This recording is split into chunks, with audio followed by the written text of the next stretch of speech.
It's a time for package from China. Hey, welcome back to the channel. It's awesome that you're tuning in. So in today's video, it's time for the Anbernic Retro Game 350P, or known as the RG350P. So this is the handheld that I was waiting for, or better said, asking for in the beginning when I was reviewing this Retro Game 350. Because finally we're having an affordable, good Retro Game 350 with a lot of big improvements, and the D-pad is on the right position. Okay, so let's take a close look at it in the box and let's have some fun. Okay, let's take a close look inside. I must say the packaging of Anbernic are always very good. The system itself, and I must say the design, I am a big fan of the Retro Game 350. Let's talk about it later. So we're also going to get a USB cable, a very long one, for charging and data transfer, and we're having not one but we're having two manuals. And yeah, it is more like a quick start guide. I must say they're extra kudos for the guys, because nowadays we are going to get some pretty decent manuals with some explanation how the system works and what are all the key functions. But that's what we're going to talk about also in this video. So let's put everything in the box and let's talk about the handheld itself. If you're looking at the 350p and the original Retro Game 350, oh man, I wish they did it just the first time. And what do we mean with the first time? Why didn't they make it like this in the first place? I really love the D-pad on this position because I am a D-pad fan and I'm always playing most of the retro games with the D-pad. The analog stick are also improved. We're having ABXY select start, and there are many new improvements if you look with the old comparison with the 350. The D-pad is not the best D-pad I have played with, but the travel is quite long, but then the touch is very nice. The analog stick is also improved. Now we're having more like this Nintendo Switch lookalike joystick with the click. We're having two analog sticks, and personally I don't like the position of both of them. I rather have just one joystick at the left or none at all. On the top we're having 4 shoulder buttons, 2 Type-C ports, an HDMI out and an headphone out. Okay, so at the bottom we're having 2 CF cards, one for the firmware, the other one is for just storage, and we're having 2 speakers, and these sound pretty amazing.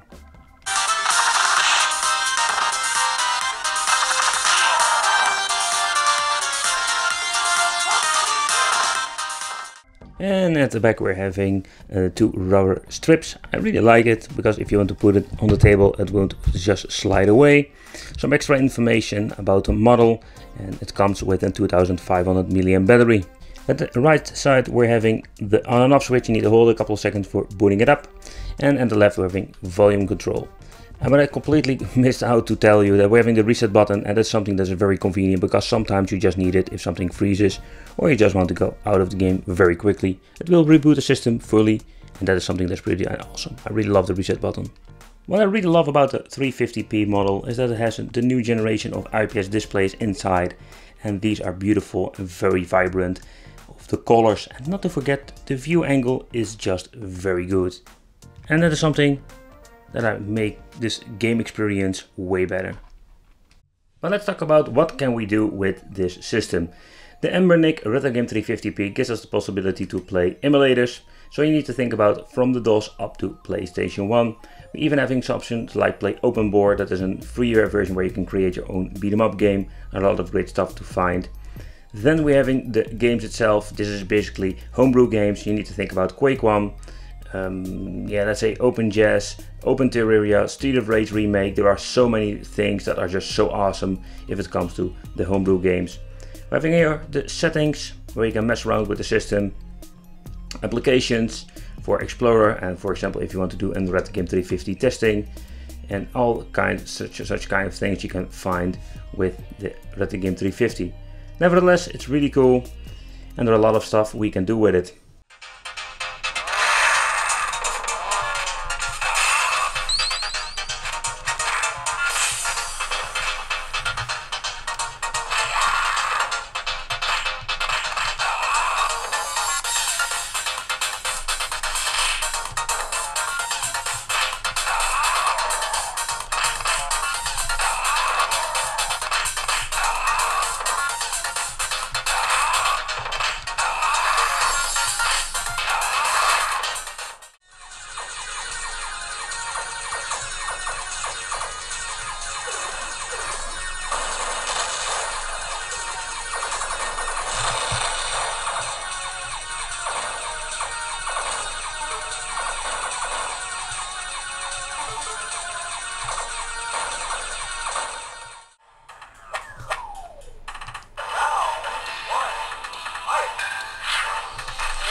But should you buy an Anbernic 350 or a Retro Game 350?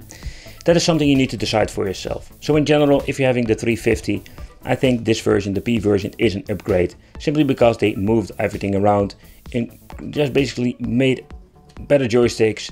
They give us a D-pad on the right position. I think that is pretty awesome. For the performance, it will not be a big increase. So there are some minor changes what they done with the 350. If you want to do the best, the metal version, I love it. But if you own this one, then P is not something you don't want to buy. Simply because it has no use in my opinion. The 350, I like it for what it is.